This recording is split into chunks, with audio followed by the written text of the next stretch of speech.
Good. Hi, Kim Varner. Good morning, Greg. Thank you very much for coming by. You're welcome. Kim has worked with mentoring since it started in Unit 40. 13 years ago now, is it? Yes, it's our 13th year. That's a good run. And a lot of kids have benefited from the work that the Unit 40 group and all the mentors have done. And Kim, I know it's really rewarding. I know it's a lot of work and a lot of heartache and frustration sometimes, but mighty rewarding. Yes, it is rewarding. We love it. And you've had how many mentors do you suppose you've had in 13 years? Oh, I was afraid you were going to ask me that. Well, can you count them? If you just count them once, they continue is the thing, because they start with the child when the child's like, in third grade, and then, some of them continue all the way through high school. So, we have at least 120 a year, and this year we'll probably hit 140 or 150. So if you multiply that by 13, that's a lot. I'm a social worker, not a math teacher. And the program has expanded because it originally was just for, junior high kiddos? Or actually, it started at Central. Kids, wasn't that right? And then what happened was the mentors and the kids said, we have to have a program at the junior high. So we went over to the junior high, and the district has been great about helping support the program. And now we've expanded to the high school as well. So we have 8 students that are still meeting with their mentors at lunch through the high school program. I know that it's hard to measure success with a program like this unless you actually get to talk to the kids, because I know you've had kids that have greatly benefited, blossomed even from the mentoring program. Actually, research is actually measuring success now, and it's showing that we are actually able to document the success that we have in the program. So what we're looking at is boosts in self-confidence. We're looking at growth in social skills. We're looking at school, we're looking at attendance and achievement improving. And all of those things lead to success as far as graduating through school, staying off of drugs and alcohol, or at the very least postponing when a child starts using drugs and alcohol. And as you gain self-confidence, the sky's the limit. Mm-hmm. I know, too, that for the mentors, it's mighty rewarding, too. Absolutely. The mentors often tell Kathy and I, and Tammy, Kathy Navas-Fuentes couldn't be here this morning. She works as a facilitator at Central, and Tammy Meinhardt is at the junior high and high school.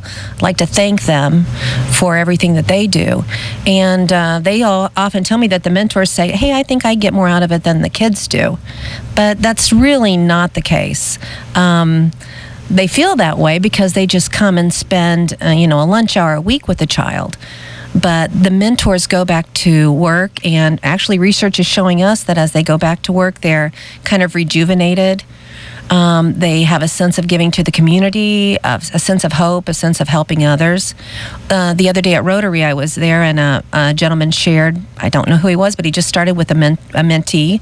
And he said, I've only been doing this for, I think he said a month and a half, and he meets with a first grader once a week, and whenever he comes back, he says, I'm kind of bummed out at work, and then I go there, and I come back all rejuvenated, all excited. It really changes my life as well.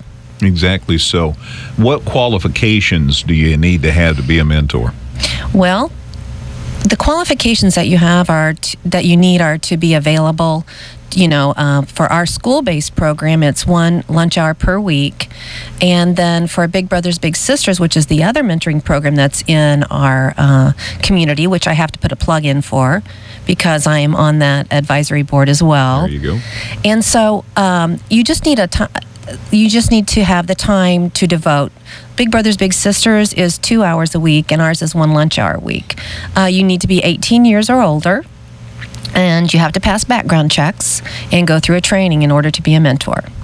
Sounds like a great opportunity, and anybody who's worked with kids knows the rewards involved and sometimes frustrations, but that's okay. Mm-hmm. In a great measure, it just is reassuring to the young ones that there's somebody around who cares about them. Right. I think that one of the teachers stopped me last week and said, I just want you to let this mentor know that since she started meeting with this little third grader, she's had a better attitude towards school. She's wanting to come to school. She's not missing school. She's excited about being here. And she said, in just that short a time, it's made that much of a difference for this child. And she said, please call her and thank her, which I did.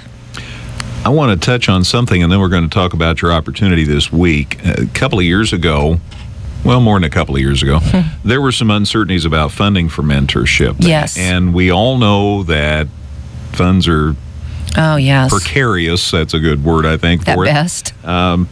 How are we fixed right now? Well, right now we're really fortunate.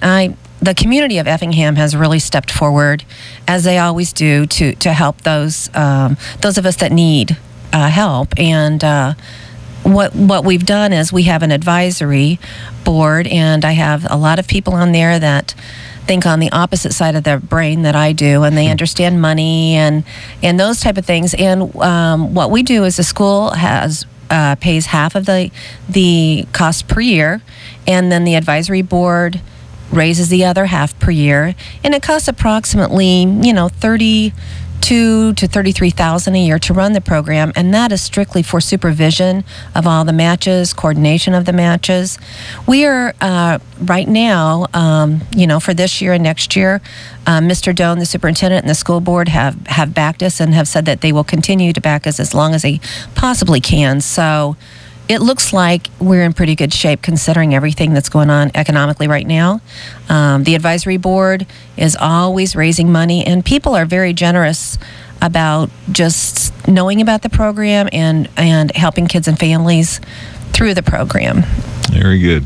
But we're talking with Kim Varner, who, of course, has worked with the mentoring program in Unit 40 since it started some 13 years ago. She and Kathy Navas-Fuentes have a real opportunity this week to share their experiences at a national forum. Talk about this opportunity you have. Well, we're going to be presenting at the 2013 National Mentoring Summit out in Washington, D.C., and we're presenting on Thursday. We are talking about, I think we'll be talking to about 100 people there. It's a breakout session. We'll be attending with over 600 people that are meeting in Washington and talking about mentoring at a national level. Kathy and I are presenting on relationships and building relationships with kids, families, how the community has stepped forward to form an advisory and start Big Brothers Big Sisters here as well.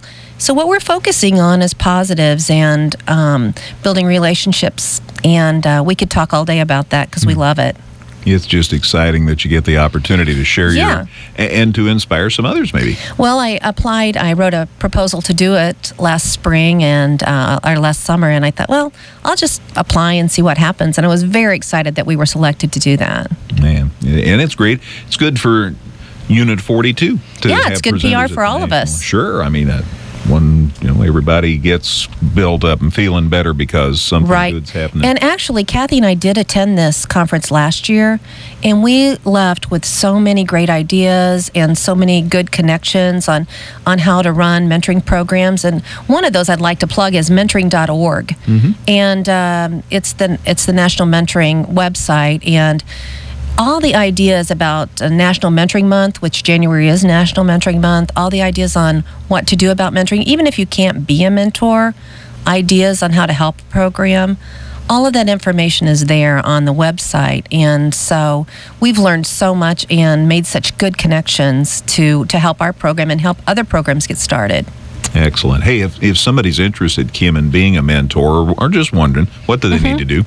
Well, if they're interested in being with the school-based program, they can call Central Grade School. It's 540-1413. That's the mentoring office. And if they call there, they can also talk to Big Brothers Big Sisters if they're interested in being a community-based mentor, because that is housed in that office as well. Super. 540-1413. Kim, all the best to you. Thank you for all the work that you've done all Thanks for inviting me. I'd like to say thank you to all the mentors as well, because they give up their time and advisory for Big Brothers Big Sisters and the school-based advisory as well. Absolutely. That's Kim Varner. Contact her Thank you. or Kathy or anybody, Tammy, if you want more information about mentoring program through Unit 40 or through Big Brothers Big Sisters. It's always good to help. Thank you. You bet. Thanks, Kim.